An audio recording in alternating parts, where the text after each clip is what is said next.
एक भावनिक भाग जर सोडला आणि जर प्रॅक्टिकल जर बघायला गेलं तर अशा ऐकायला मिळते की धुकं होतं. आणि आता आम्ही तर आज सकाळी 8 वाजल्यापर्यंत इथं हजर आहे. पण धुक्याचं काय परिस्थिती आहे असं काय वाटत नाही.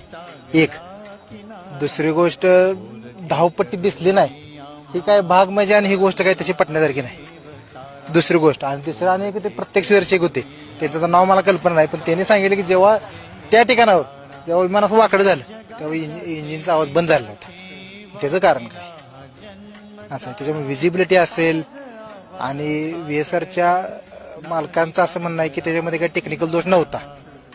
तसं जर असेल तर मी विमान इंजिन बंद का झालं. एक दुसरी गोष्ट लँडिंगच्या वेळी एक जनरल, आता आपण काय तुम्ही आम्ही काय पायलट नाही, पण एक लँडिंगच्या वेळी त्याचं स्पीड किती असायला पाहिजे, एकदम थोडंसं असायला पाहिजे. ते CCTV त्या फुटेजमध्ये दिसते की एवढं फास्ट विमान आलं आणि इथं कोसळलं. ह्याच्या मागं काय कारण आहे, ह्याच्या मागं नक्कीच म्हणजे आम्ही आता आलो सांगलीवरनं, ह्याच्यामध्ये भावनिक भाग जर सोडला आणि जर एक प्रॅक्टिकल जर बघायला गेलं चौकशी चांगल्या पद्धतीने झाली पाहिजे. आणि अशा पद्धतीचा माणूस आणि कुणाला न वदणारा माणूस आणि कुणाला न नमणारा माणूस ह्याच्यामध्ये काहीतरी घटना असू शकते अशी सामान्य म्हणून आम्हाला एक जी वाटते.